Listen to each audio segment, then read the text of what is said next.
is Tea and Touchdowns, the British take on the American game.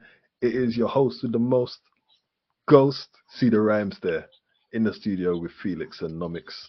Um, week 2 of the visuals. Sorry, in the studio. For those that saw it last week, please give us your opinions. Let us know what you think of the visuals. It's something new that we're trying, but we're enjoying it, man. It gets you to see our face whilst we're talking. But yeah, we'll keep this a quick episode today. We've got a couple topics to talk about. First of all, we're going to go into talking about the Cowboys. They've had a rough couple weeks. I love it. They don't love it. Jerry's also talking about meat, but we'll come there later as well. Wait, pause. Major pause. But personal foul. Number 28. I ain't even got a red. I ain't got a red flag. Extreme diddler activity. Yo. Challenge flag. No, but then after that we're gonna talk about Jayden Daniels. You actually might get a fine for the commissioner for that one. I might want to hold you. Bro, it's rough. We're gonna have to discuss this. But yeah, Jayden Daniels has had a great couple weeks. So we're going to talk about essentially, is he actually the QB1 from this year's draft? We've also seen some crazy calls going on with officiating, so we'll touch on those quickly. We've got Nomics back, so we have to check in on all our agendas. 3 weeks into the season, how are they looking? And finally, we'll just have a quick roundup of some of the things that we saw in week 3, and then of course get our week 4 predictions up. So without further ado, as the banner says at the bottom, cheese videos. Are the Cowboys in trouble? So Felix, talk to me. You've had 2 weeks now where you've lost. One was a very embarrassing loss against the Saints, and then obviously it looks like it was a close contested game against the Ravens, but this was also a pack-in as well. So how do you what do you think the issue is, and where are you lot going right now? I think until the Cowboys can prove they can stop the run, they're probably going to continue getting gashed. I mean, okay. Okay.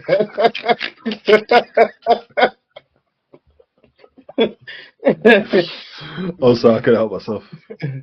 So, I mean, the way I see it, our pass defense is meant to be good, but we don't know if it's good because they don't. We're giving up 13 yards per attempt, bro. But that's because they're throwing over safeties. 20 passes. Them man. Bro, you see our attempts when our opponents so far the last 2 games have basically thrown the ball like 18 times each. Their completion percentage is probably in the 70s or 80s, and we're giving up a passer rating this season. By the way, these are the season stats. So that includes the beatdown we gave to Sean Watson. Yeah, so including that where their stats positively skewing it.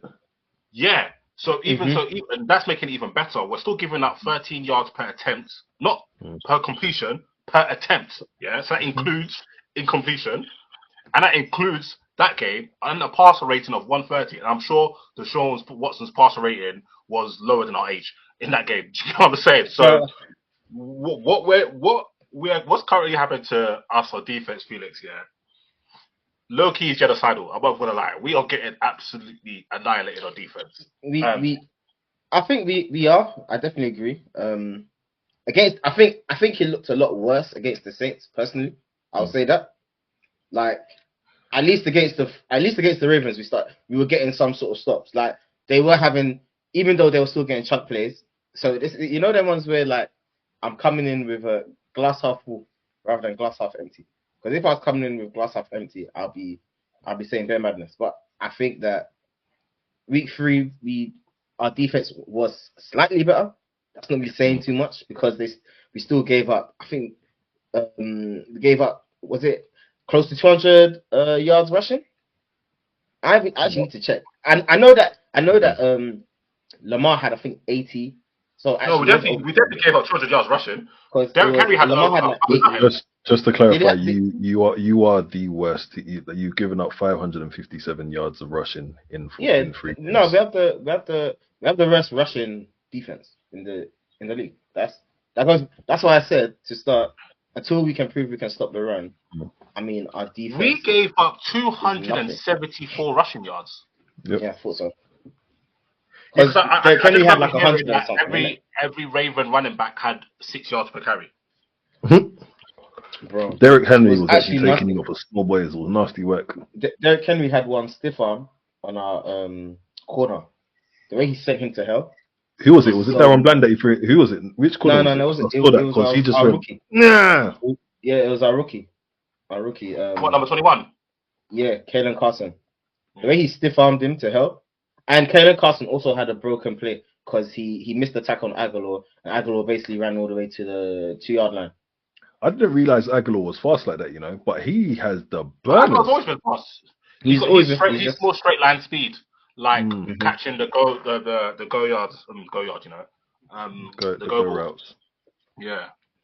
I mean, another issue the Cowboys have is that we're not scoring touchdowns until like the second half of games, but you know what the thing? So, just on that, is that because your team has become somewhat one-dimensional because you haven't got a run game?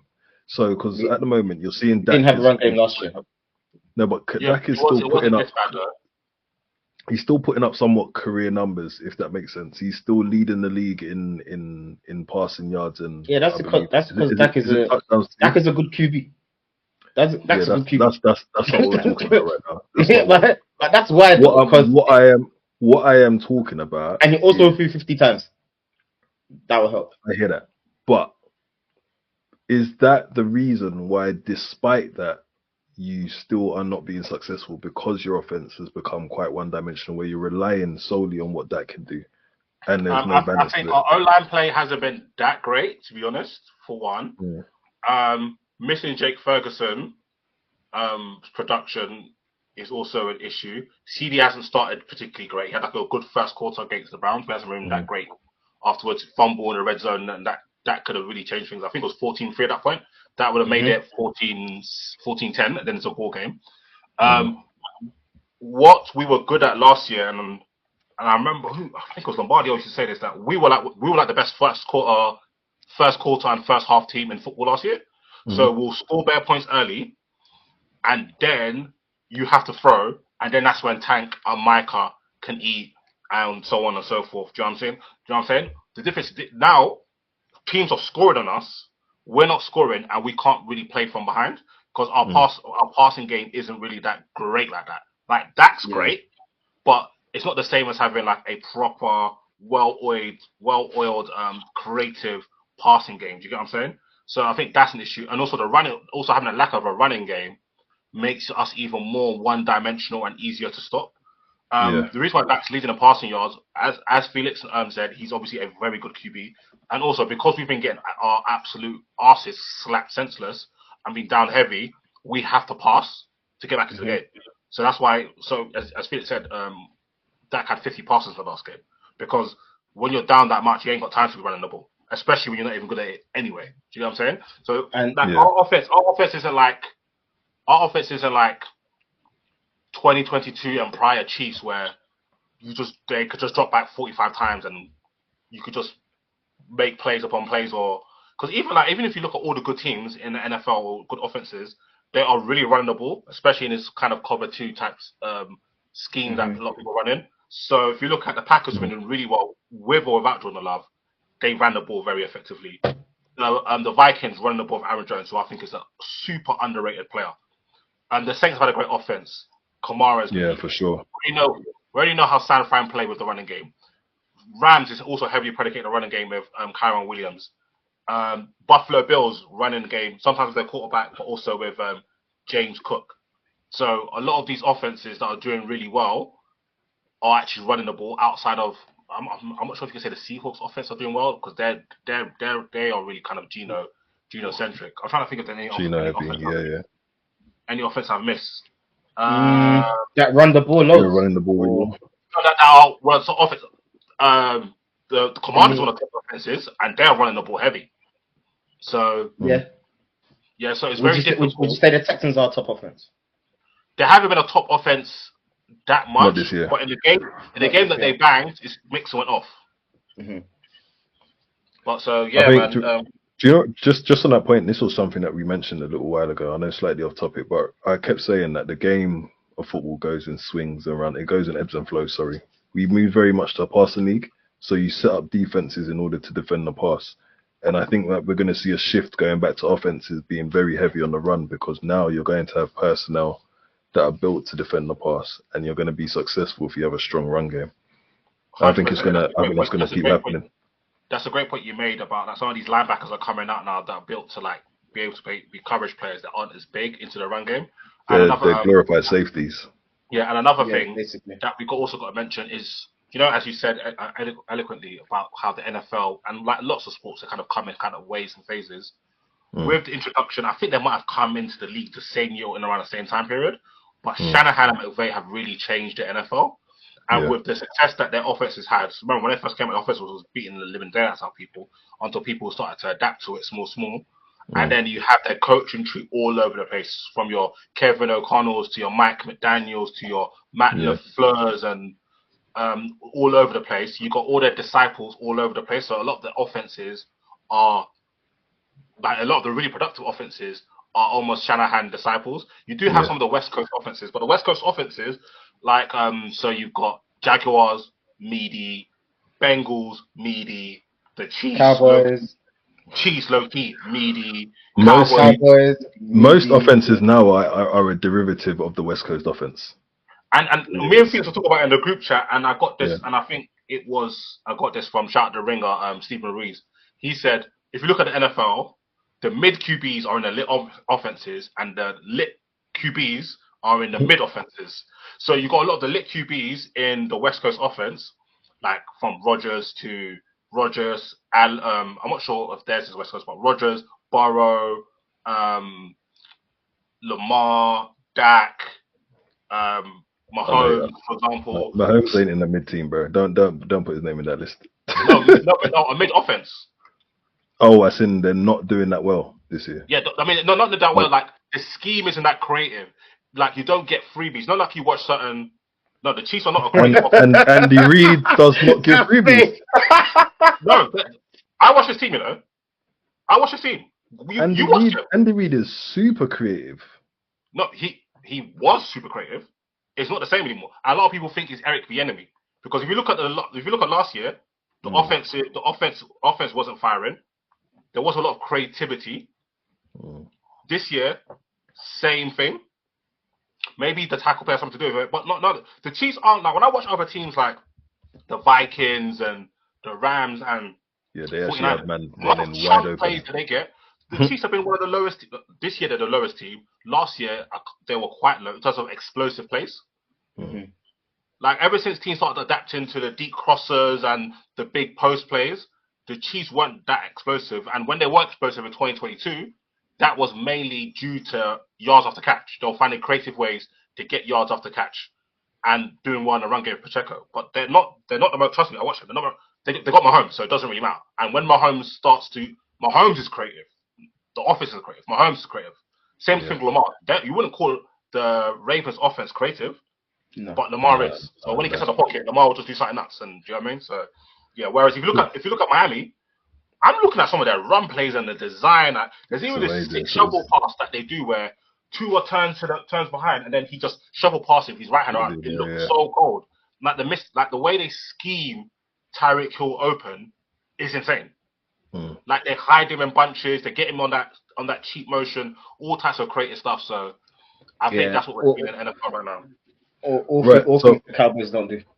Exactly. So bringing it back to the Cowboys. So if you both had to kind of think of ways in which they could, if they had to fix something before next week, what were some of the key points that you think they need to fix for them to get back on track? I think, or what can they fix? Probably is a better question. I think try to trade for. I don't know if I think a back would definitely make help, because we actually got I don't know, man. No, because we don't actually have productive backs. You miss Pollard a lot. A solid, but I'm not saying go give up a second or third for I don't know, who's a good running back in a team that might not sign him. Do you know what I mean? That type of. So I'm not trying to say, okay, go get like an equivalent of Derrick Henry. I'm saying go get a solid back that could actually make plays and be good and could be good in the passing game. I think okay. My thing to that is like I just think that the way we are using. We need a tackle though. Yeah, we need a defensive tackle. That's what we need, and maybe wide receiver, running back. For me, I just think that the way we are running our backs is mad. Like rather than the backs themselves, because there's nothing to say that if we had Derrick Henry, all of a sudden we'll be running the ball better. Sure. Like there's generally nothing to say that.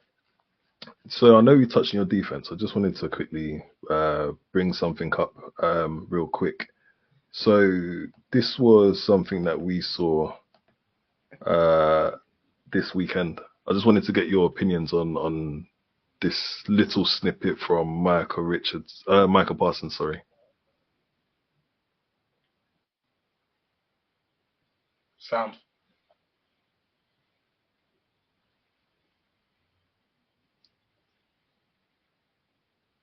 Yo, there's no sound. There's no sound playing. There's no sound? Yeah, there's no sound playing. Damn. Oh, you had it working as well. Damn, homie. In high school, you was the man, homie. Damn, son. Let me redo that, man. Let me redo that still, car. I don't know what's going on, son. That's a damn shame. Yeah, I don't know why the sound's not coming, to be fair. Sorry, bro. Can you hear sound? Hold on, wait, let me.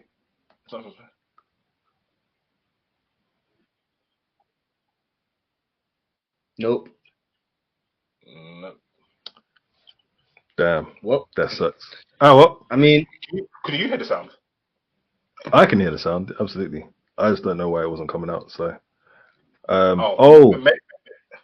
know why. Sorry, boys. What before you come and play this, even though he was talking about Superman and this and that, everyone that's watched the film has actually started kind of pinpointing certain people who he was probably talking about. So who was he talking about? One of our safeties, Donovan Wilson.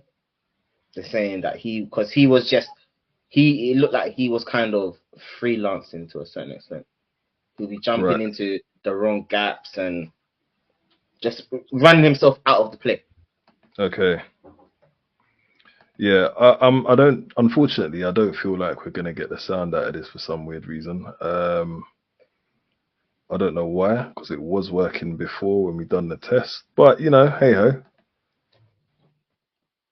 Let's see if you can hear anything. Nope. You got sound now?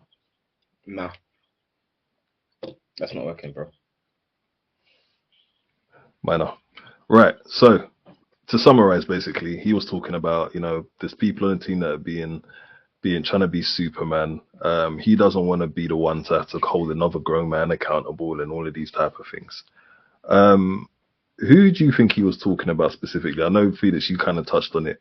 And do you think that this is all part of maybe some of the issue that you're having? Is this frustration boiling over? Obviously, there was a little snippet as well of him kind of getting into it a bit with DeMarcus Lawrence on the sideline.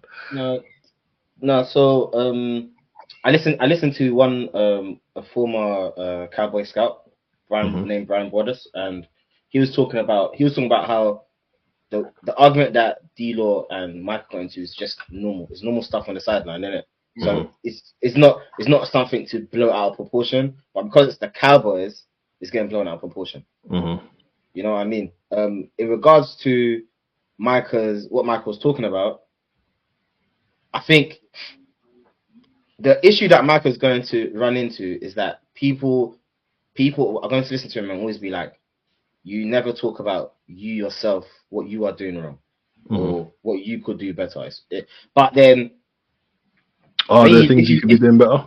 Yeah, maybe. I mean, at the end of the day, if we're going to talk about man, like he should be a defensive player of the year candidate, he needs to be putting up numbers, isn't it?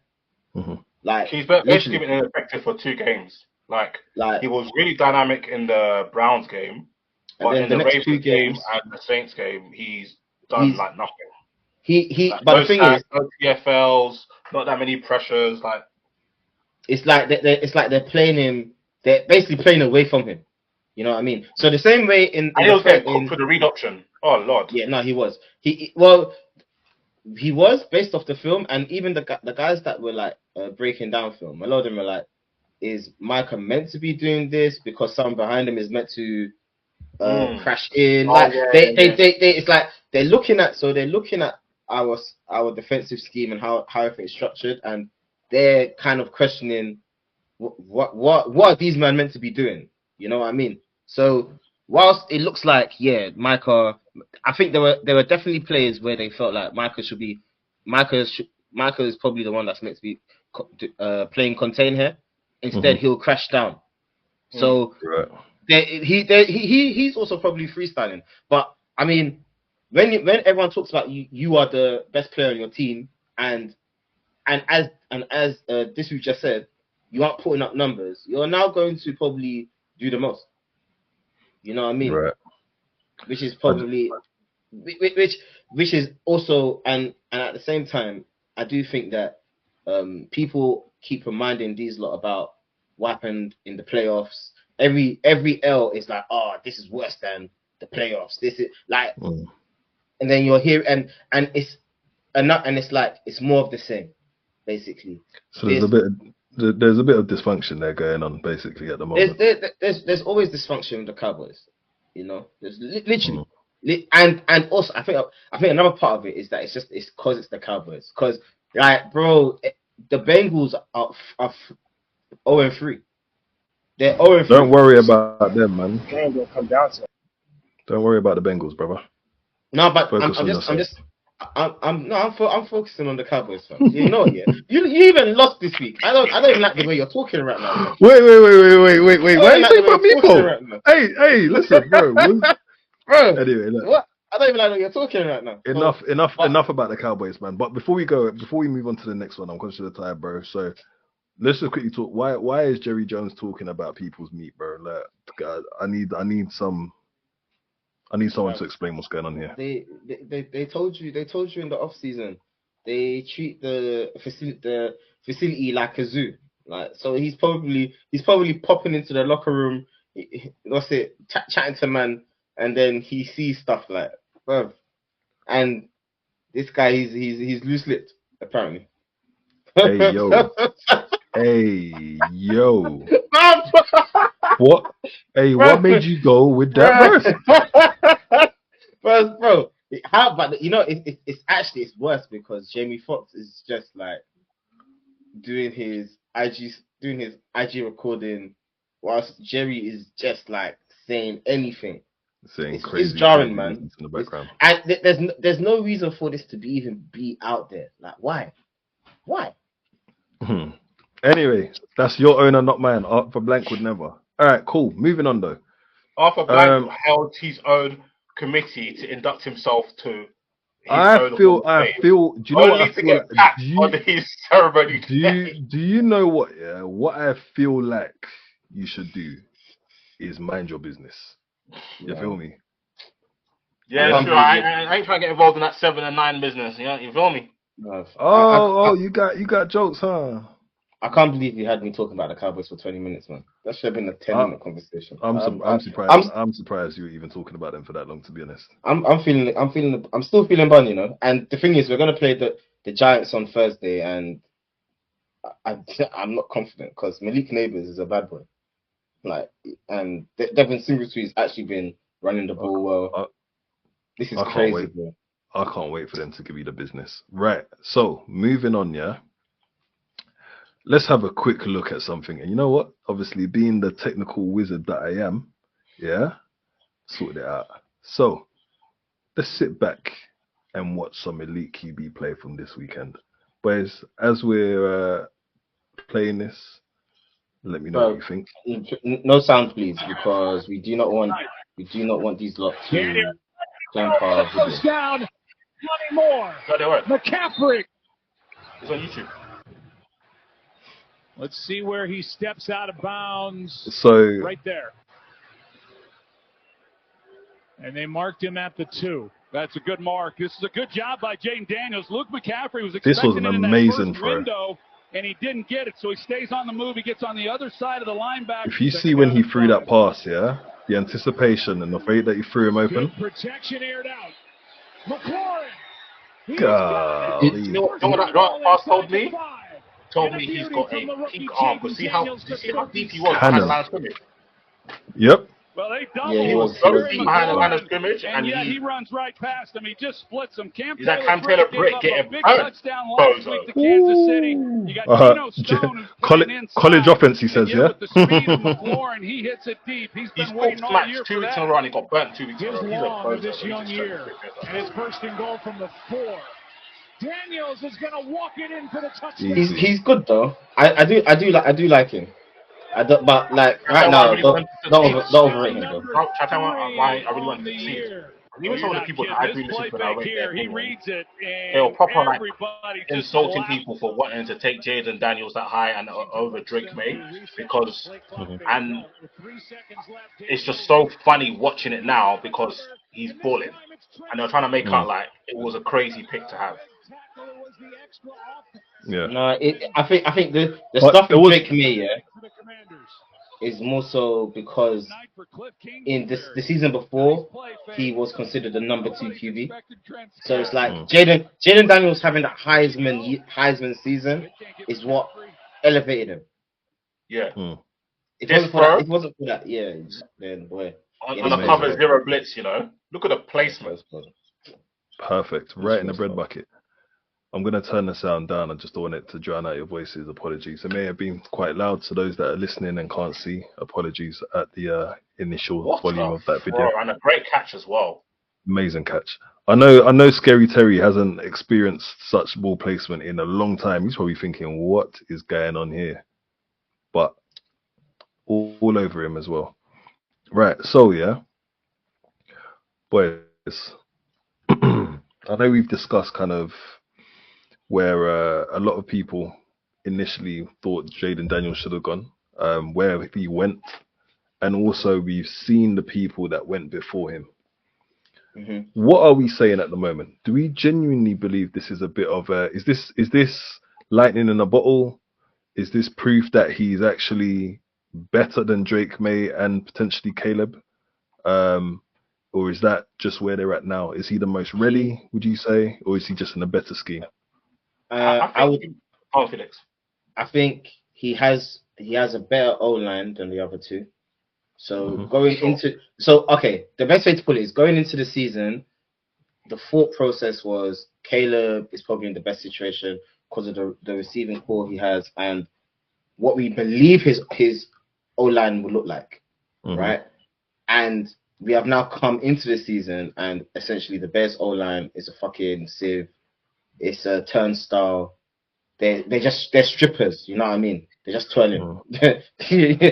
Whereas for Jayden, he actually has a sound O-line. Because when you watch them play, he's not under crazy pressure. Like he has a lot of time to get his thing going. Plus they rely a lot on the run game. They had Eckler. Eckler came out in this game. I think he came out injured, so they didn't have it for the. But yeah, Robson was getting it done. But compared to Eckler, like Eckler had a return for a touchdown. Yeah, I couldn't believe that. I couldn't believe seeing him back there.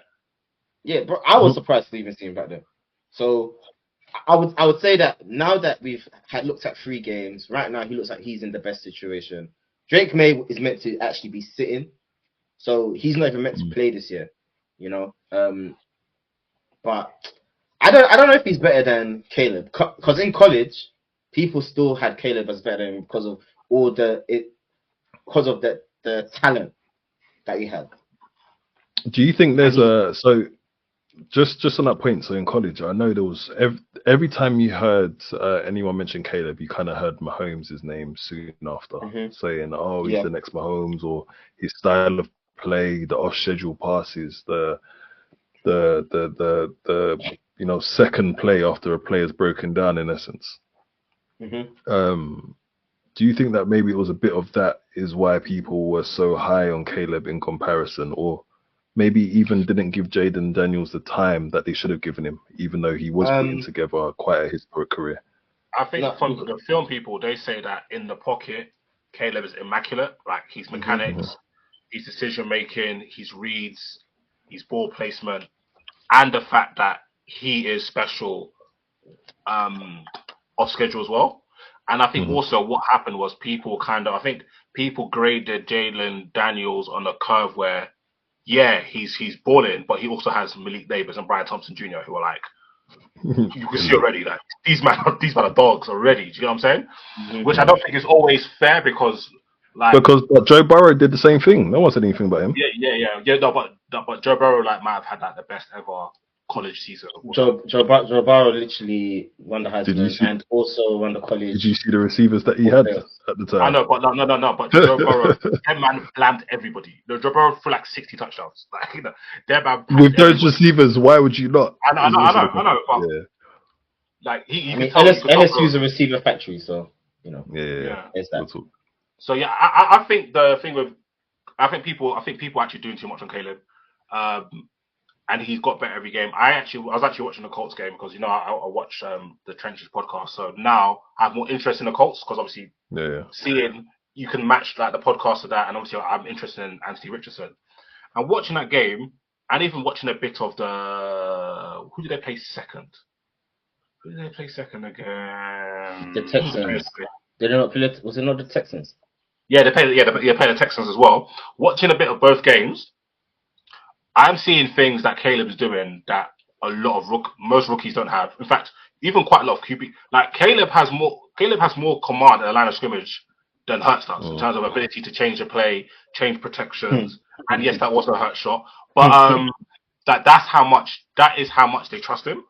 And their O-line, I don't think people are understanding.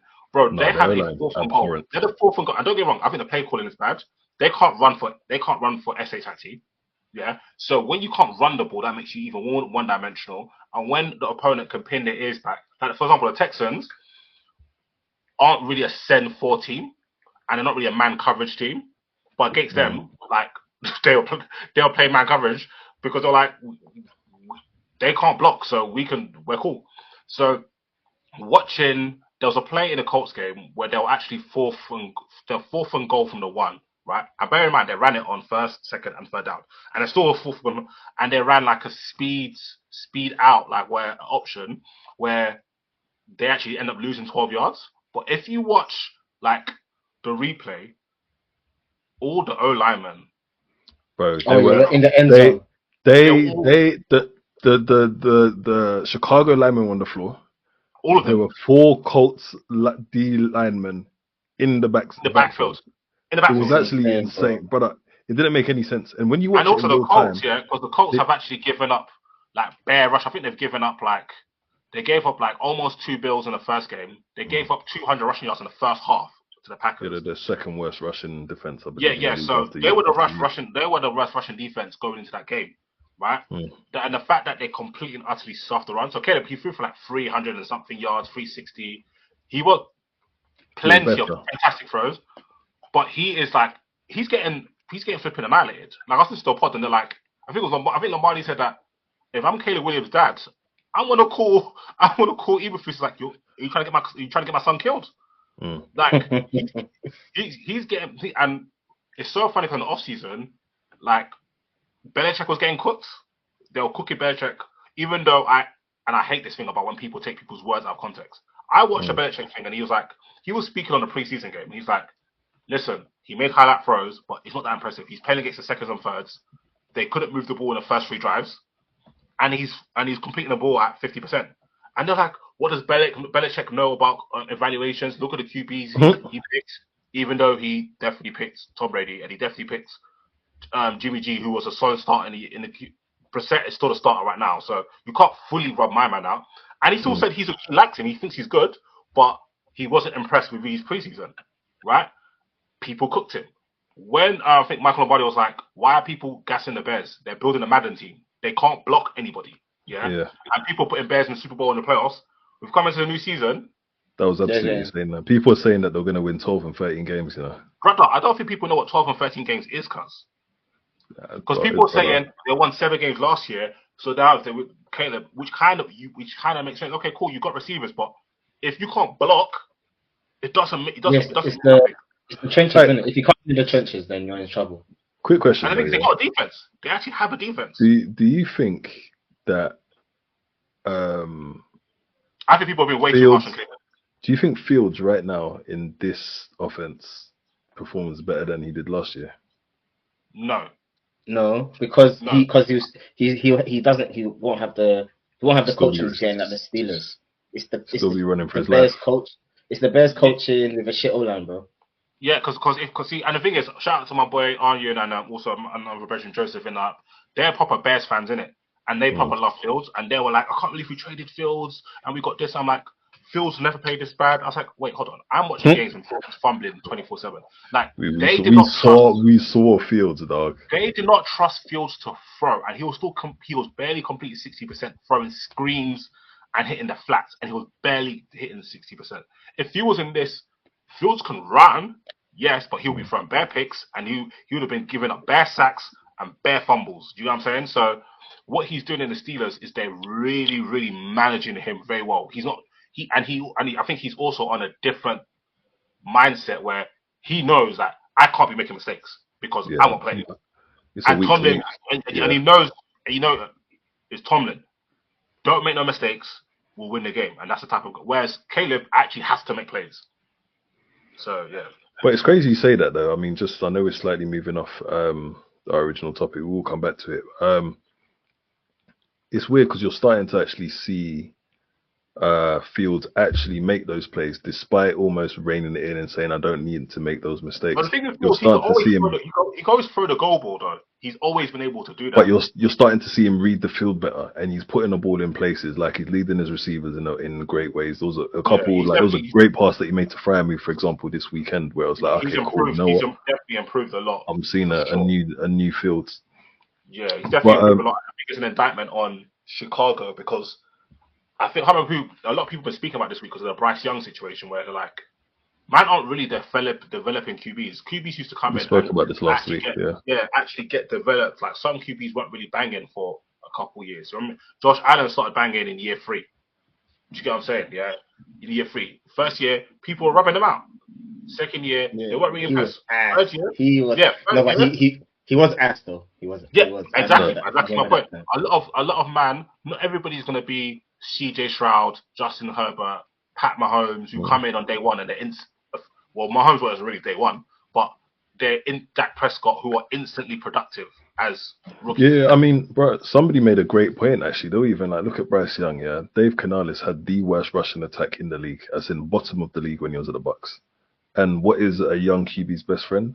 Having a solid run game to try and take the pressure off him. So when they go and hire that person as the person who is meant to come, he's meant to be a QB guru. Your QB guru, but he has no ability to run the ball. What do you think was going to happen to Bryce Young? He's already got some of the things stacked up against him. Plus, you're not helping him out. And to be fair, it's true. They didn't really put anything around Bryce Young. They didn't really help him with his O-line. He had no run game. So this is where you found him. And now he's on the bench, unfortunately. But so we've seen just on that one. So we've seen Caleb has been rubbed out because of his team, not necessarily him. Obviously Drake May is sitting.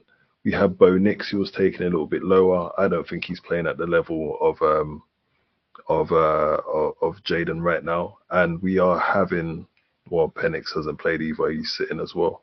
JJ McCarthy injured too, which is really unfortunate. So right now, just on a quick kind of first thought that comes to your head, are we saying that Jayden Daniels, as of right now, is QB1? Yeah, by default. He has the best numbers. I said by default. Why has it got to be by default? He's putting up amazing numbers. He has the best numbers. If you come and tell me out of all the QBs, who's the QB1, I have to say him. Okay. There's no other answer.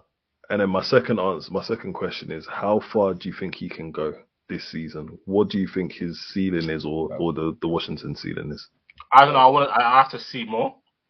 Yeah. Obviously, it's only week 3 in it, so There are going to be certain defenses that are going to approach him differently. He's going to go through ups and downs. There's going to be more tape on him in it. So I think it's best just to see. It's quite hard to put a finger on it. Maybe like after like 5, 6, 7 games, you can have a better pulse. But after the next 2 weeks, he gets blamed.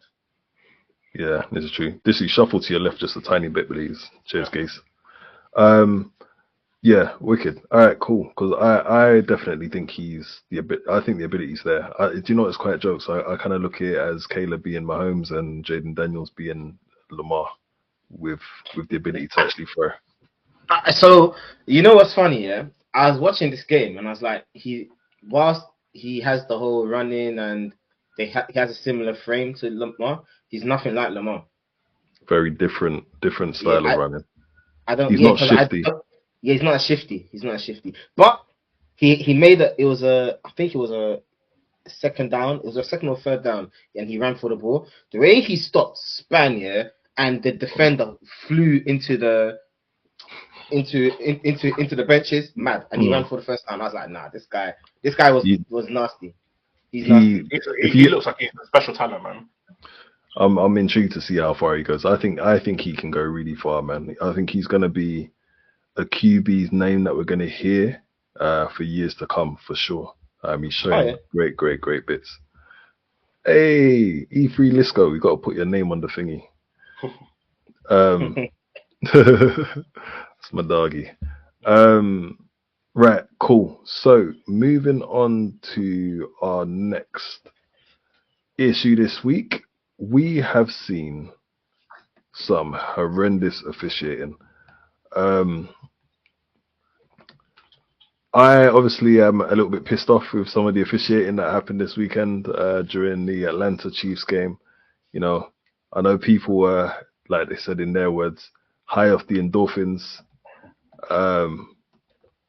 But we have also seen some fines and suspensions and some inconsistencies maybe about how things are being officiated.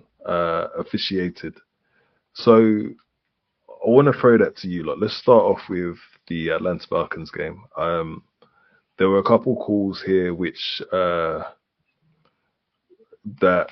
I'm not happy with. And I'm sure Disu, you being a Chiefs fan as well, probably quite unhappy. Let's start off with the roughing the passer calls that were called in that game. There was a roughing the passer call on Lorenzo Carter, I believe, which by the letter of the law, in terms of touching the head area of a QB, is a roughing the passer call. How soft that was is up for debate. I think it was quite soft. And also the second one that was given to, I think, Chris Jones, wasn't it? Where he had wrapped him up and slowly brought him down to the ground. He like he's put him to bed. He slowly brought him down after the ball had gone. Both calls, in my opinion, were quite soft. I think the Lorenzo Carter one, you look at it, it was kind of like a bang bang play in slow motion, yes, but you're going at full tilt towards someone, you get blocked into it, hands are up trying to block the ball, and hand hit a helmet. And the other one, he wrapped him, he brought him down to the floor. What do we do in these situations? Let's start with these ones, because these are calls. Those were calls that had big plays, big impacts on the game. I mean, you scored off the play where we got the roughing. Yeah, I don't think the Lorenzo one had a big impact. It could have, because it was tied down, but they scored. But you scored anyway, yeah. And it got declined, but it could have, because obviously that's extending the drive and it's in the red zone now. And I think that might have been the goal line as well. The Chris Jones one, that was on the third down as well, gave us a new set of downs. And then obviously gave Atlanta a new set of downs, and the next play is literally like a bomb to Kyle Pitts that brings it down to like the 2. So within like 2 plays, Atlanta scored a touchdown. Yeah. I just don't understand how they are so bad with these calls, because like when you watch them, because there's certain things like, okay, cool, the ref might have missed that, or he didn't see that he had, like, let's say it's the line judge and he didn't notice that the guy had his toe just in. That's kind of understandable, but some of these pass interference calls are we're going to get onto those ones. Ridiculous. And these roughing the passer calls are ridiculous. Like, at least with the Lorenzo one, like, there is the law, but I do get what you mean. Like he was trying to block the pass and he barely hit. From what I remember, it wasn't like a significant. Like I've seen man actually club QBs in the head. He didn't really club. He tried to block the pass, and his momentum got him into Mahomes. But like the Chris Jones one, it's really annoying because remember a couple seasons ago, I remember Atlanta got stung with one where I think Grady Jarrett to Brady. Yeah. And because of the way he brought him down. So Chris Jones and that had huge impact on it because that was us out of the playoffs. Yep. And Chris Jones literally wrapped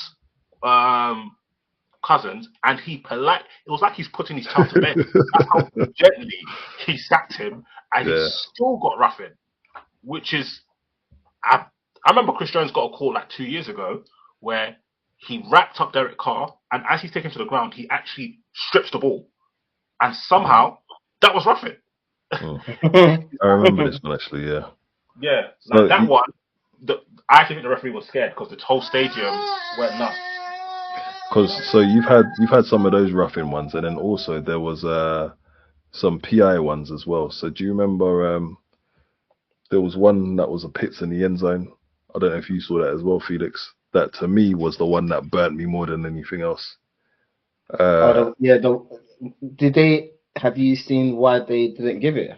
Did they? Because they normally don't they do like a report to let you? Yeah, I'm not sure if they have done that one. I haven't seen it yet, but if I want to see what lie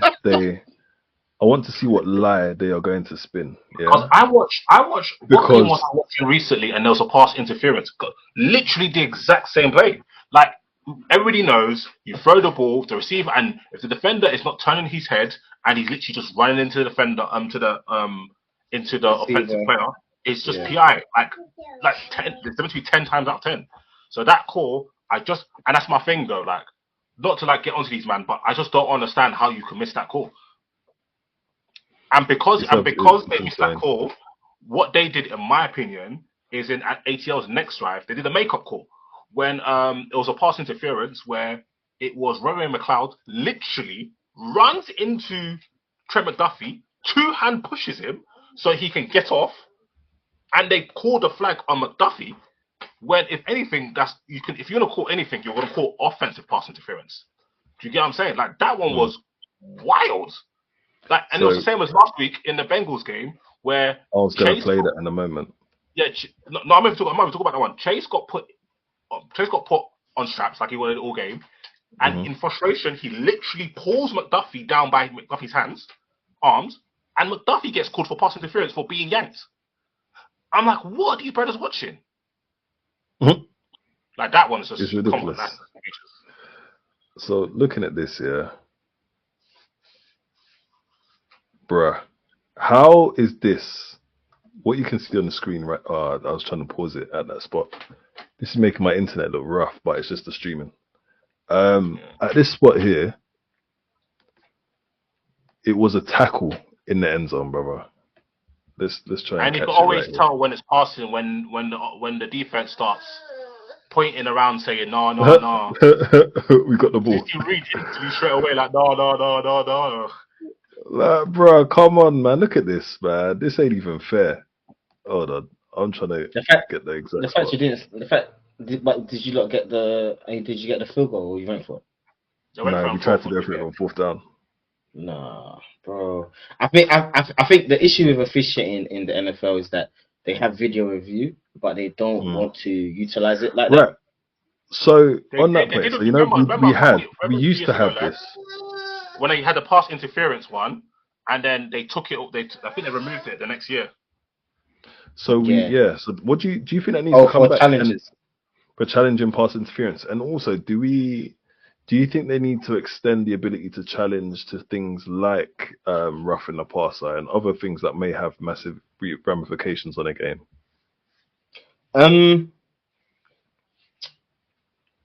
I'll say yes for PI. I think roughing the passer, they'll probably be able to explain that one away half the time, just because they don't need to hit the QB. So, like, whereas with PI, sometimes it's super blatant. Like, no, this is PI here. You know, one of the worst decisions I've ever seen, Felix. Yeah, it just came to my head. Yeah, we talk about roughing the passer.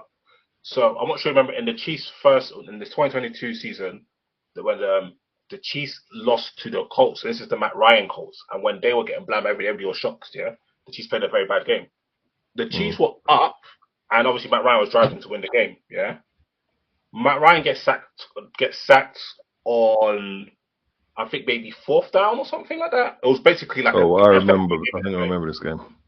And then was this against the Chiefs when they beat the Chiefs? And Chris Jones got unsportsmanlike conduct for what he said to Matt Ryan. So he got 15 yards for trash talking. That's insane. No fun league. No fun league, man. They gave us a 15 against Philly for Drake London celebration because he done gun fingers in the air. Oh yeah. You know, little things like that. It's little things like that which hurt you. Debo's out here doing this, yeah? Don't flipping kill me. Bro, it's ridiculous. I don't know, man. I think officiating has been bad. Officiating has been bad for years. Like, so some of the other areas as well that officiating has. So we've spoken about bad officiating, but I've also seen some inconsistencies. I'm trying to see if we can get this to work. And get some. But that's gonna happen though, because each crew is different. Like at the end of the day, you're going to have to accept human error in this. Unless you want, unless you just want film review to double check all of this, and if they don't throw the flag, how can you like challenge it? Does that make sense?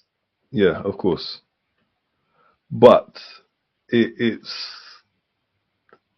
no, there needs to be something that we can do to try and make this a little bit smoother. The process is a bit convoluted. I don't know, man. No, I think the only way officiating can be better is if you want video review on every play, and you have to also bear in mind the problem is that, like, so for example, holding calls, offside calls, what's it like? All them, see, holding calls. You can call holding on almost every play. There's always a play getting held, but they allow a lot of it unless it's super egregious. You know what I mean? Even when we was talking about, you see, Trent Williams. Trent Williams is someone who is always quick off the line. He actually moves before the snap a lot of the time, but they don't call it. They don't call it a lot of the time. So I think I just think that officiating is always going to be like that until they, I guess, take the human elements out of it. But then, all right. So Felix, you said you've mentioned Trent Williams. There's been a lot of talk this week, kind of saying that there's certain teams, certain players that seem to be getting, a little bit extra love. Do you think that is a legitimate case in the league? Do you think that there are certain teams or certain players that are getting blights from officiating, or from the refs? I'm not sure about blights, but I definitely feel some players are getting targeted. So, for example, Jawan Taylor has always done what he was doing at the Jaguars, but on that Monday night game, the opening night game against the Lions, ever since then, he's been the most penalized offensive lineman. And then you take week one this season. Ronnie Stanley, the Ravens left tackle, his alignment issues, he got like 3 or 4 penalties in the Chiefs game. And he says that they didn't raise this as a point of emphasis to us in training camp or nothing. So he kind of felt hard done by, and I kind of understand it. Like, if you've never come and penalized me for this alignment in my how many years in the NFL, how can you come and do it multiple times in a game? Now, my retort to be, I think it was the first or second time, just pat yourself. Do you get what I'm saying? So I feel like it's almost like certain things they're trying to like take out, and they're kind of officiating it, and maybe certain people that do it quite often, they're trying to kind of get at them, which I don't really like, because I just feel like Felix said that all different officiating crews are different. I understand that. That's why the lawmaking needs to be so ironclad, so it is as that interpretation is taken out minimal.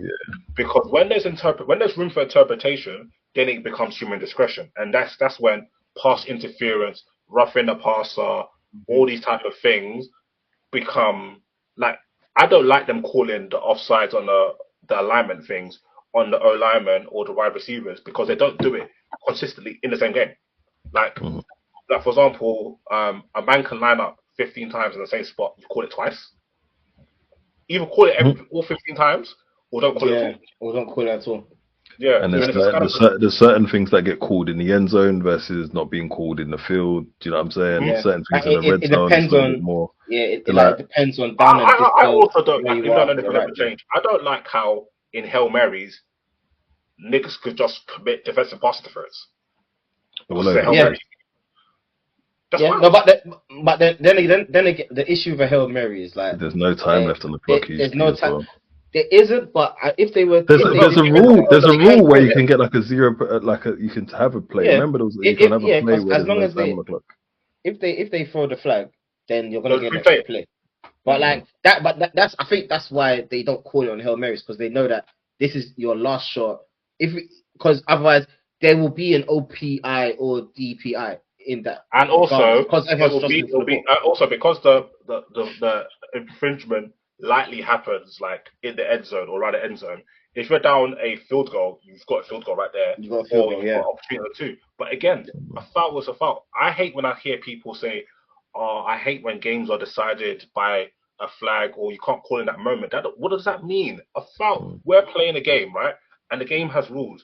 Unless you're telling us the rules change in the fourth quarter or the last drive, or because this is such a fun game and the QBs are going back and forth, the rules are the rules. If a man commits an infringement in the 60th minute, it should be the same on the first minute of the game, and that is the issue that I have.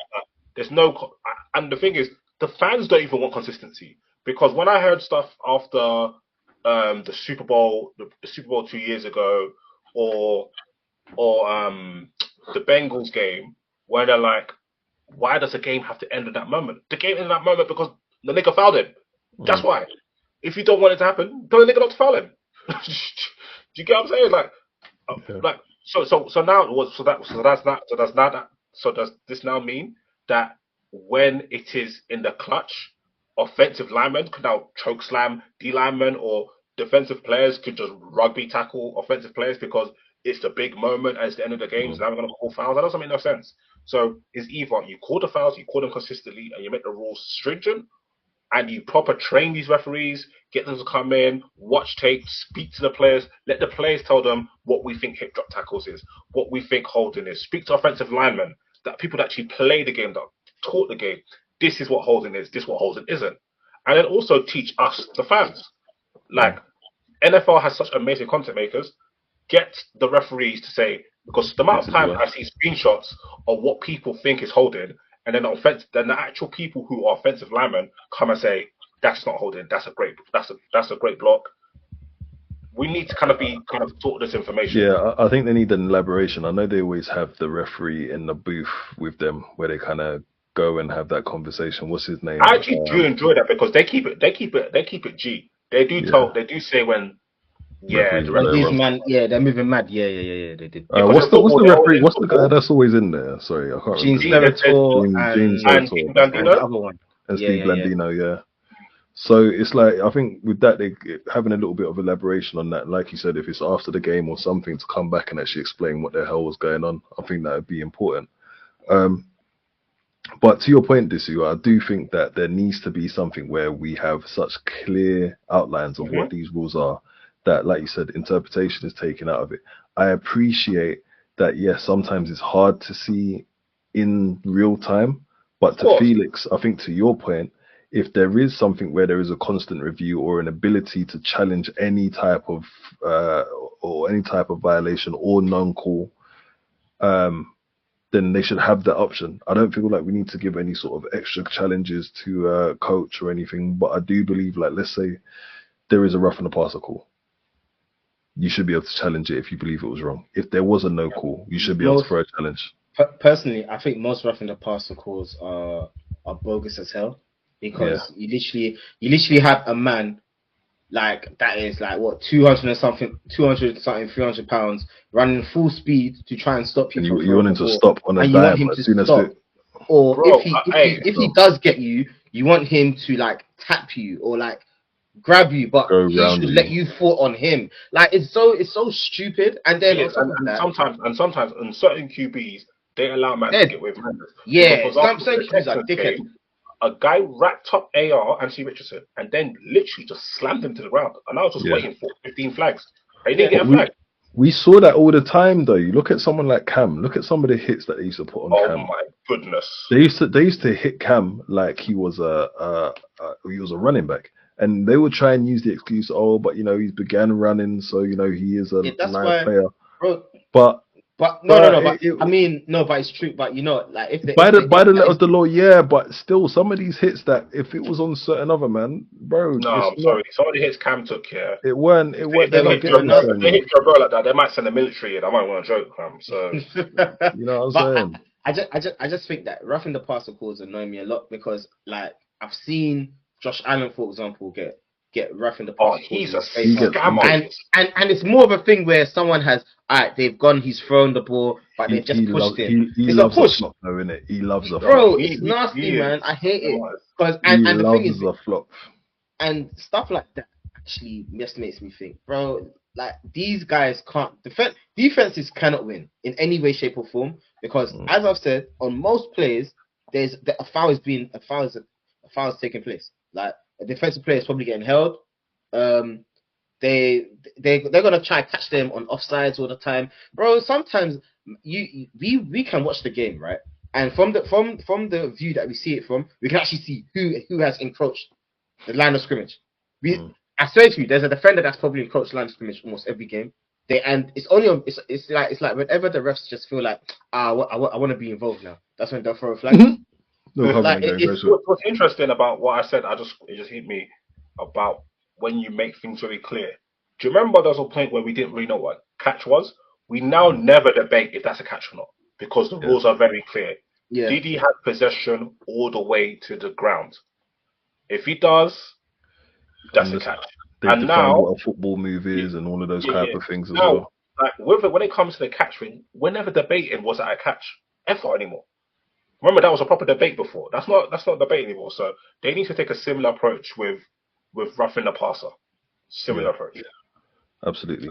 So I know that's one of the 15-yard ones. The other 15-yard one that we see a lot is like kind of targeting or unsportsmanlike conduct for quite violent hits. If they take the violent hits out me, I'll stop watching the game. They have taken it out. So there was this one. Let's start with this one. Some men still get smoked. Look at the way they smoked Devontae. Like sometimes you need you just need to have your girl right. So we've got I'm not playing sound because I don't want it to be too noisy.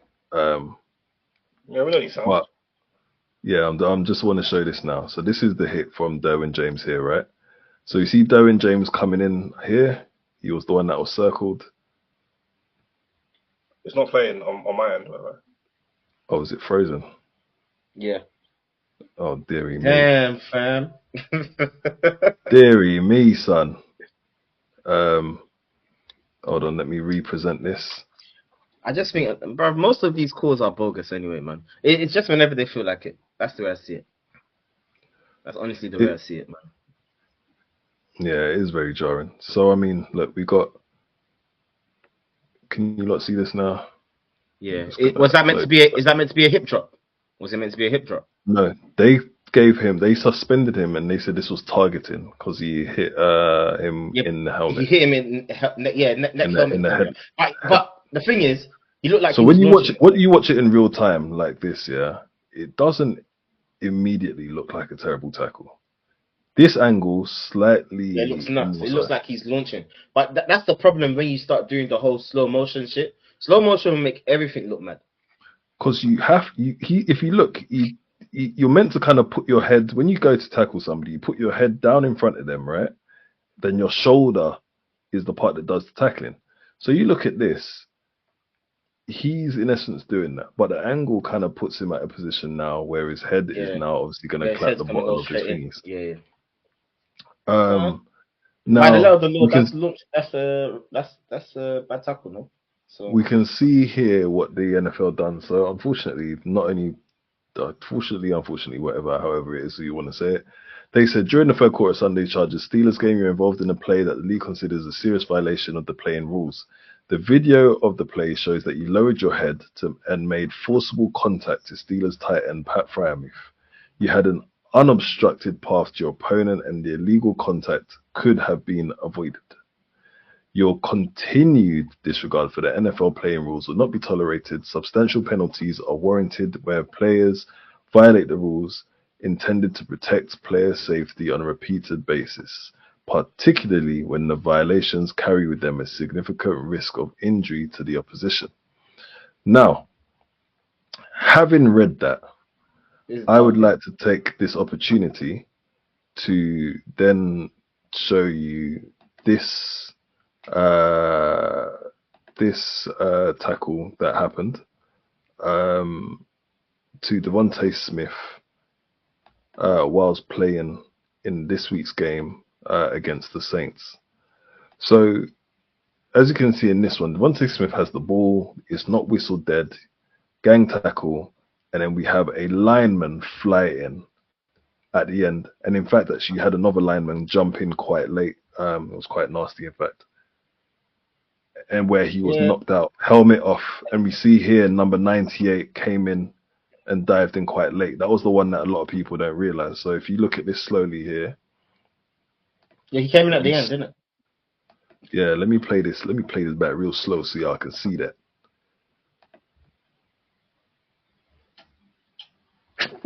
Oh, yeah, I didn't see that. Oh, see, shit. look at this. Look, one, and then watch him come in, watch 98.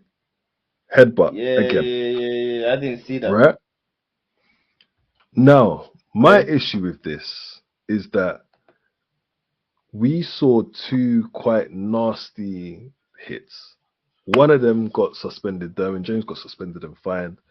They reviewed this footage of the Saints tackle and said there was nothing wrong with any of these tackles.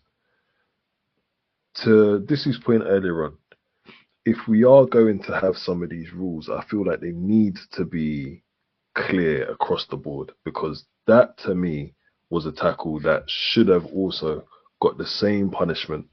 Maybe not the suspension, because the suspension itself is due, to repeat offenders. But that in itself is nasty, and especially 98, who came in late on purpose with a player who had their helmet off and was passed out on the floor to try and launch into him again. The first hit in itself was nasty enough. It was to the head area as well. So what do we do in that situation?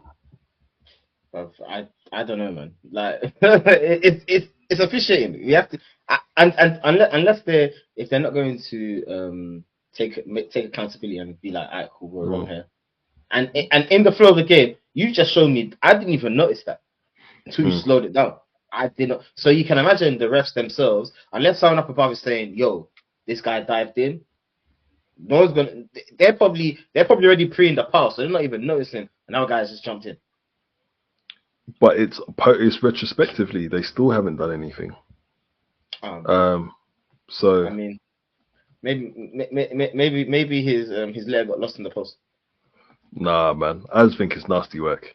I think it's extremely nasty work. So, but I think what I will say though is, if they do really start clamping down on a lot of this, and as Disu has said, they actually start explaining how a lot of this stuff should go. Mm-hmm.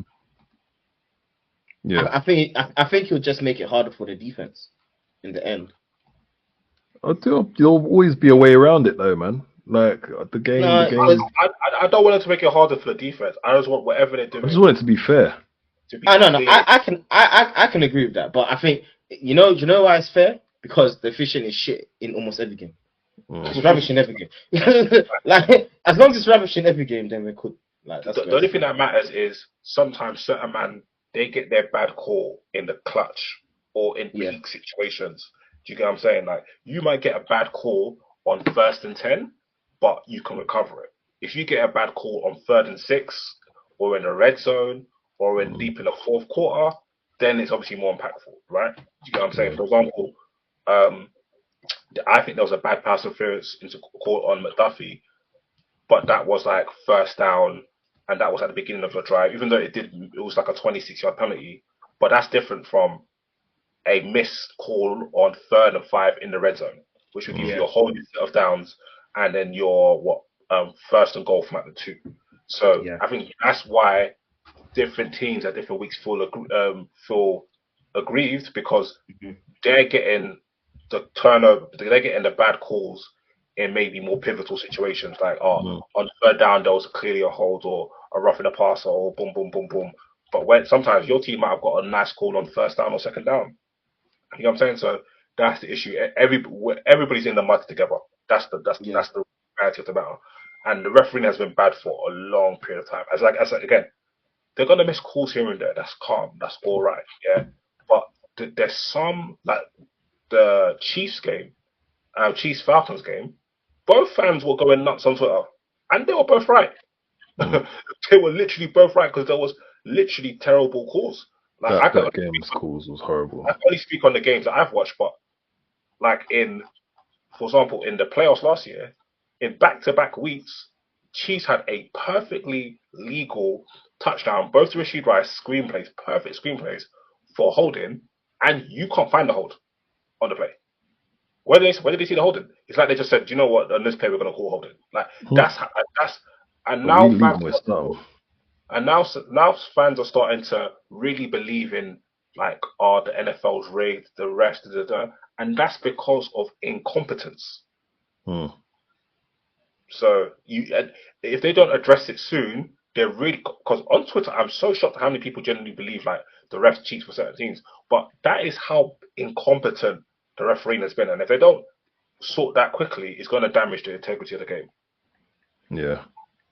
Thank you. I really appreciate that. I think it is. I think you're right. It's hard to then argue with people who are trying to say things like, the game's rigged towards the Chiefs, when you're seeing consistently so many bad calls, and especially if you feel aggrieved that when your team's playing someone like the Chiefs, you're going to start feeling that way. And it's happening in so many of these games where they're like, nah, there's no way that this can be. The referees that have studied this game and making calls that we randomers at home are being able to see that it's clearly wrong. So yeah. But cool. Moving on from that, let's quickly have a look at our agendas. Before we go into that, as you can see scrolling across the screen, congratulations, Aya, you have won your first week of predictions this week. We had an awful week. I know you had 8 games right. I had 5. Felix had 6. There were a lot of teams that let us down, man. The Raiders. At least I was 500 because I forgot to add the Philly result. So I was 8-8. Yo. Games game. No. You went 8-8 because you didn't put it down. Sorry, bro. Yeah, so I was 8-8. I predicted 16 games instead of 17. Wait, why would it be 17 games? Wait, why would it be 17 games? Why would it be 17 games, bro? That's true. What are you even saying? Yeah. Oh, so that means I was 8-7. That's even better. I don't give a heck. But anyway, so yeah, well, you know, below 500. Allow me, man. Allow me. All right, cool. I think we're quite close in the overall table, though. Yeah. I think I don't know if I've won one. Who won the first 2 weeks? Felix. I swear you won. We drew. No, we drew 1 week. Yeah, we drew 1 week. Felix won 1 week, and you won one. So yeah, I'm playing 30350, whatever it is. Anyway, but so quickly, let's check in on your agendas, boys, before we go on to our predictions for week 4. How are your agendas looking? Which ones are you still holding on to? Which stock is rising? Which stock is falling? I'm not gonna lie, my Joe Burrow. Oh my lord, man. Why is my God so faithful to me? I don't understand. Why now? Because I was watching the Bills game, and I was like, God damn, these niggas are getting cooked. I was like, you know what? Let me just go to bed because what is the point? These men are getting blabbed. I'll check the highlights in the morning. You know what I'm saying? So I woke up, checked the score. I see, damn, the Bills put 47 on these niggas. Well, fair enough. Then I go to the next game and I see the Commanders won. I said, Bismillah. Wow. So that one's cooking, and also the way Gino's stock is rising, I feel like the first guy that invested in Apple, bro. Oh my God, I invested with the stocks of 45 cents. Now the stocks are like $5. This is how I felt about Josh Allen, bro. Oh yeah, no, yeah. He was yeah. You know, he was on there from early. He was on. I respect it. I remember Jay Alize. Yeah, I remember. Yeah, from early. Yeah, no, you're right. How are your stocks doing, Felix? Have you rebought your Justin Fields stocks, or have you? Justin Fields stock. I don't know if we can allow you to buy them back. You know, you officially sold them. No. But Felix will sell them and then defend him. So I feel like he kept some on the low. Yeah, man. Bro, that I'm nasty like that. You see, same with you. You know, you see, I do what you do, but it's not the same way. I don't give them names and shit in it. So yeah. But I mean, my Justin Fields, he's looking better. He's looking better. He's looking more competent. He's looking competent. You know what I mean? He's not having to run loads and shit. So I mean, that's going well. I don't really have Trevor Lawrence stock, but I mean, he's in the mud. Mate, he is mudded. He's mudded. Like 7 losses in a row, bro. 8. Is it 8 now? Yep. Golly, you see, look at that. You know what it is, yeah? From last year, they were 8-3, and since then, losing streak. It's been losing like a loser. And they had no business losing their first 2 games. No business. So, this one. How much of it is him and how much of it is Doug Pedersen though? It's more Doug Pedersen than him, but unfortunately, it's also him because he's turning the ball over way too much. He's fumbling like crazy. So you can't blame Doug Peterson for him fumbling. And some of his picks are just generally bad. I think he shot himself in the foot last year by playing with like 4 different injuries. But you know that these men, they just want to play, and then obviously they have that bad tape on film. Whereas if he probably just like stopped playing, they would have lost games, and people would be like, "Oh my god, like Trevor Lawrence was 8-3." Do you know what I'm saying? Mm-hmm. But like Joe Peterson definitely doesn't help. Like they were speaking about last year, when I was listening to like analysts and Jags fans, they're like, Calvin Ridley is not very good against press coverage, right? So use him in motion, like use him in bunches, do certain things to kind of get him like a free release. They're like, if the best receiver in NFL gets that type of shit, which is Tyreek, why can't Calvin Ridley? So they weren't even really utilizing Calvin Ridley in the way that they probably should have. You know what I'm saying? And I do think they do have talent on both sides of the ball. Maybe not. Yeah, I think on both sides of the ball. Calvin's had a good season as well, though. Yeah, like not as good as expected, but he probably could have had a better season if they kind of schemed him correctly. Do you know what I'm saying? So I think at the end of the day, you cannot escape blame if you are yourself genuinely playing at arse. Like we've seen Herbert, for example, the results haven't been great, but we never come and say Herbert was actually playing dead. Yeah, never happened. Yeah. You can't say that for Herbert. So whereas with Lawrence, he's actually played bad. And to be fair, the first game, I thought he was really good in the first game. I think that was more just situational. Them just finding new ways to lose their own games. I didn't watch the Browns game, but from everything I've seen from the Bills, like his pick, someone on Twitter said he's the first person to throw to a dead person. Bro, I saw that tweet and I was and you know what, I didn't want to laugh, but at first I didn't clock it, and I realized who picked him off. I was like, damn. Shout out to Damar Hamlin. I was happy for him to get that pick though. That made me happy seeing that for Damar Hamlin. Even in that Bills game, when you watch it, like the way he was overthrowing most of the game, bro, was nasty. Like I don't know if he's just not confident right now. He's just out of rhythm. I think so, because he is like, I've seen him play. I'm like, that's not a fluke. Like the throws, like there was a game when they came back against the Ravens. Yeah, the drive to come back against the Ravens, the throws didn't even make sense. So he clearly has a gift. He can run. He's got a big arm. He can be very accurate. He's got a variety of throws. Like he's not a bad player. Maybe he's not ever going to be like a top 3, top 5 quarterback, but he should be a top 10 quarterback. Yeah, that is fine. But he should be a top 10 quarterback, and his play has been like a bottom 3rd quarterback. And it's not like he ain't got weapons. Like if you've got Christian Kirk, Brian Thomas, and Ingram, and then you've got a good running back. Like, come on, man. But yeah, Peterson will get fired at the end of the season for sure. He's cooked. Yeah. You reckon he's even going to make it to the end of the season? Right now, I don't know if he will. You know, that's a good point. He might be gone before then. Well, it definitely depends on what happens in the next. I don't think they can. What agenda I'm struggling with right now, though, lads. Oh, my Hurts agenda's looking brilliant. Purdy. I'm not gonna lie. Bro, No.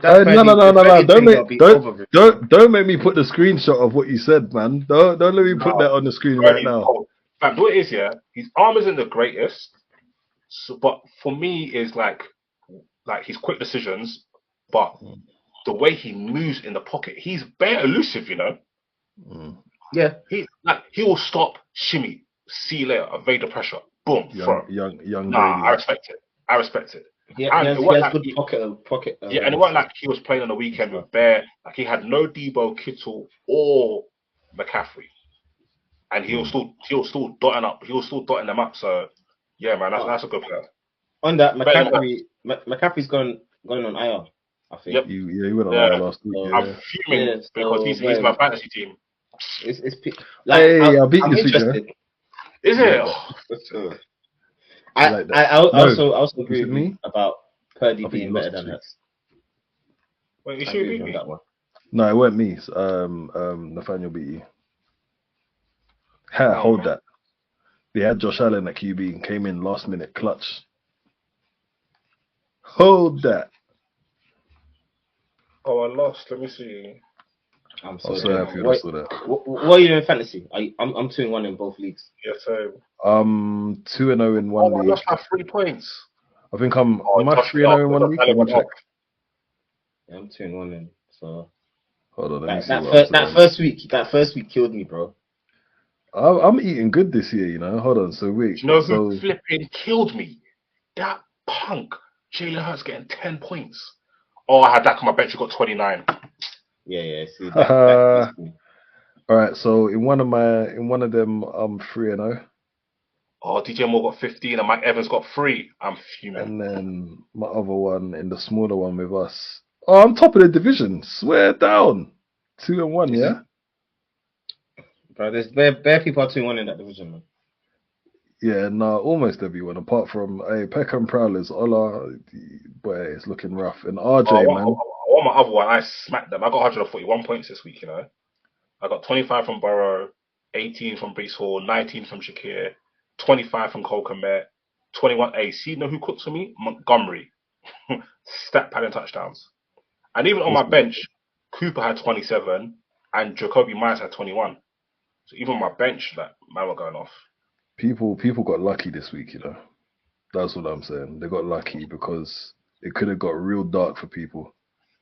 Yeah, now we're here. Let me even make sure I pack my team. But yeah, anyway. Could have got real dark. But yeah, no, I was doing quite well. So, hold on, was it this week? Hold on, I just want to quickly check something. Yeah, this week, yeah, listen, imagine I got 140 points, yeah. But can listen to what was on my bench. I had DK Metcalf on my bench, he had 20 points. Malik Neighbors had 28 points. Olave on my bench had 20. So who's starting for you? I can't lie, my team is ridiculous, bro. I had Mahomes. Is this in that small? In the small one, yeah. I had Mahomes. Bro, I've just had this look. How's it only that many people in that one? Mahomes, Kamara, Brees Hall, Stephon Diggs, Rashee Rice, Kyle Pitts, James Cook, McPherson, and then the Ravens defense. Bro, my team was bacon. So, but I'm 3-0 in the other one as well. So, come back, man. Anyway, I'm 3-0. That's what I'm saying in the big league. Talk to your boy now. Let's do predictions. All right, cool. Predictions. So, first Thursday night football, we have the Giants at the Cowboys. Cowboys. I double dare them. I'm gonna go Cowboys too, just only because it's gonna be win-win. Hey, bro, I'm gonna go Cowboys, but deep in my heart, I'm like, bro, they actually might lose. You know?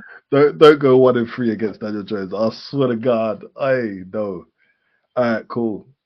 We got Andy Dalton going back to the Bengals. Panthers, Bengals. The way he was cooking. But I triple dare them to I go Bengals. I'll go Bengals. I will have them bum ass Ohio Tigers blood on my blade, bro. That's an Ohio Tigers. It's fucking good. All right, cool. Hold on. All right, Falcons Saints in Atlanta, I believe it is. I'll go on the way, obviously. That'll be a good game. Ooh, that's a good one, you know. I think I'm going Saints. I don't trust the secondary, so I'm gonna go Saints. Felix, what you said? I'm gonna go Falcons. Good lad. I'm gonna go Falcons. I feel like Jesse Bates or Justin Simmons will get a pick. I need that, man. Their center went down as well. The center just went to IR, I believe, today. Yeah, McCoy, innit? Yeah. So, yeah, Grady Jarrett's got to give him the business. All right, Texans, Jaguars. I'm going to go Texans. I'm going to go Jags. Surely you ain't going to own 4, you bum assholes. Texans for Felix, too. Next game, we have Jets, Broncos. Oh, Jets. I'm going to go with the J. That man hates Sean Payton. They're going to pack him again.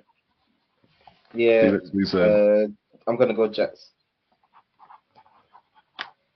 Next. A mini bye, basically, because they played last Thursday. Oh, yeah, it's a long week. Green Bay Packers, Vikings. I'm going to go the Packers. No, I'm going Vikings, you know. Is Vicky going to be back? It's still Malik Willis here. I'm going with the idea that it's Malik Willis. I'm going to go with the Vikings. I'm going to go with the hot team. I'm going with the Packers. Yeah. I'm going to go Vikings, man. This one is just a Hail Mary. Man wants to be flipping the hipster. And then you're saying, what are you saying, Felix? Vikings? Yeah, Vikings. All right. The Colts, Steelers. I'm going to go with the Steelers. I don't trust your boy Anthony Richardson. I'm going Colts. I'm going Steelers, bro. To be honest, you know, because of the Josh Allen shout, I don't want to go into Richardson yet. I want to wait. Somebody said he plays football like a 9-year-old playing Madden. Bare go balls and deep balls, and occasionally some of them slap. Yeah. Otherwise, they're getting picked off. Well, otherwise, he's when it comes to explosive plays, he's one of the best in the league. But the picks he threw in the last game are some of the worst I've ever seen. And man actually threw a deep ball, got them on the one line. And then very next play, threw it to triple coverage, and no one there. No, that next pick looked like match fixing. Because there was nobody there. Like, how do you throw the ball that deep? And the thing is, he threw it gently to make sure bro caught it. Yeah, he's nice, man. This year, you sure you're going with the Colts? All right, you know, I'm not going to say anything. Anyway, Bears and Rams. I would have said the Bears, but the Rams, I'm surprised. Yeah, they did really well this week, man. Bro, I would never. I don't want to bet against Sean McVay. Sean McVay will scheme up a mad thing, and then he still has Matthew Stafford as QB. Hey, Stafford is cold, fam. Oh, another one of my stocks now is just booming. Yeah, I know. I mean, he's a good QB, bro. He's a good QB. My agenda this week are in the mud though. I just clocked. My Stafford one wasn't looking good. My Dallas Goddard one weren't looking good. Oh, Dallas Goddard one. One. Right, it's just the irony of this week where I'll say, yeah, but look at his numbers, and then he randomly pulls off 170, bro. I don't think he's ever done it in his life. I'm so irritated. That was so funny. But Pitts did his thing there, so yeah, he done all right. What you going with this year in that game? Chicago or the Rams? I'm gonna go Rams. All right. One thing I just want to say: the Rams actually proves that when you do have a good head coach, as long as you have a decent to good QB or great scheme, whatever, you'll be fine more often than not. No, I agree. So.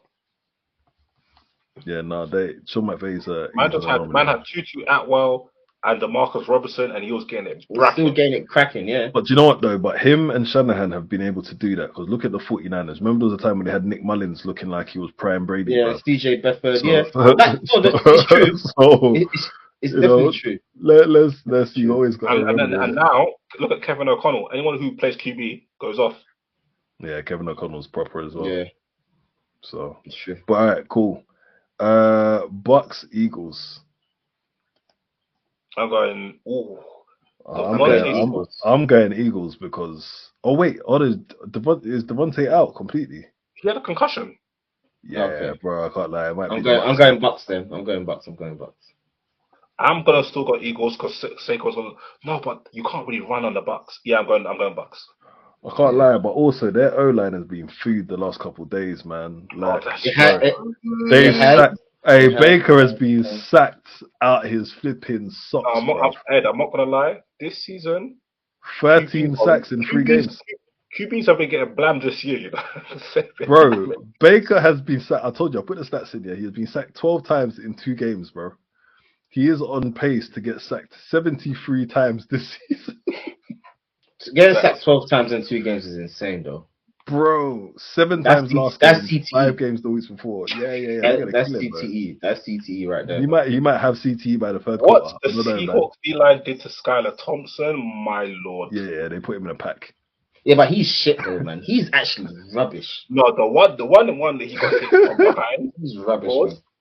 He could have run and picked up like 7-8 yards, and he'll stand there back like, "Oh, I'm a pocket passer." Bro, yeah, he's rubbish, bro. Absolutely insane. All right, cool. So only this is going for the Eagles. Next game, 49ers Pats. I'm gonna go with the 49ers here. So it's a bounce back. 49ers. This see? 49ers. I'm still thinking about the Bucks pick, you know. Oh, it's too late, boy. You can't. Your chips are in, mate. Cardinals Commanders. Ooh, this is gonna be a good game, boy. Cliff Kingsbury Bowl. The Cliff Kingsbury Bowl. I'm going. Both of them don't really have a defense as well. I'm gonna go Commanders, man. I'm officially on the Jayden hype train, man. I'm going Cardinals. Yeah, I want to go Cardinals. In this one, I think I'd rather go with the QB, the better QB, who I perceive to be the better QB. No, I'm on the hype train, man. All right, Chiefs Chargers. I'm gonna have to go Chiefs. Because the Chargers aren't going to have their starting tackles, and their QB may not be starting. Their starting safety might be out, and who knows? Joe Bosa might go out because that guy's always injured. Yeah, they obviously they have to remove Derwin James to make sure. All they do is just run. Yeah, they do not want to. They actually want to put the ball in Herbert's hands. That's scary. No, that's just hardball football, man. That's scary, bro. Boring ass football, bro. No, all right, so cool. Boring. Browns. Well, it's not even hardball to. Well, yeah, it is. To be fair, Raiders Browns. Oh, that's a nasty game, you know. Bro, bruv. I don't know, man. The Raiders were awful. I'm going Browns. I'm going Raiders, man. I'm gonna go Browns, man. I have faith in Tickler. Yeah. Oh my God. man like D Widdy, you know.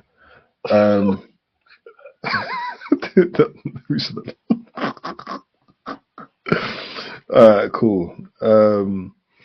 Ravens Bills. Oh, this is a game, bruv. Monday night football.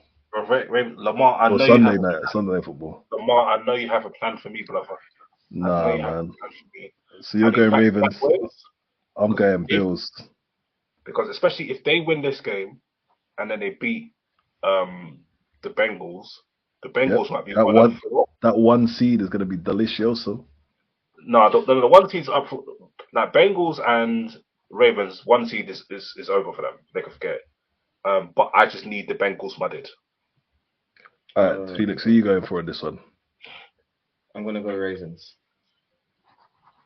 Because especially, okay, now I'll pick up a different game, Dory. All right, cool. Dolphins Titans. Oh my lord, is that Monday night? That's Monday night football. Jesus, that's the stinker. The Titans. I've got Dolphins. I think Tyler Huntley's gonna play. Oh yeah. Oh, Tyler Huntley's playing. Yeah. All right, Dolphins. Felix, you're going Titans. Yeah. All right, cool. I believe in Will Levis. And finally, you believe in him to throw an interception in the second half. Lions Seahawks. Whoa. I hate to say it, but I think it might be Lions for me, man. Yeah, it's Lions. Seahawks have no O-line. Yeah, I'll go Lions. Hutchinson got something for your boy. Yeah, but right. Gino still duck them niggas up though. Some guys in him. Gino ain't doing you know what I'm saying? He ain't doing this, bruv. So who's better, Gino or Kirk Cousins? Kirk Cousins. I think that's white privilege. Absolutely, facts. No. I would even say that if I get myself cancelled. But you know, this ain't shits and gigs out here, boy. Oh my we God, wholesome over here. Oh man. I'm playing, bruv. But yeah, nah, Gino's sick, man. But you know, this is football, man. You know, the YQB is always, you know.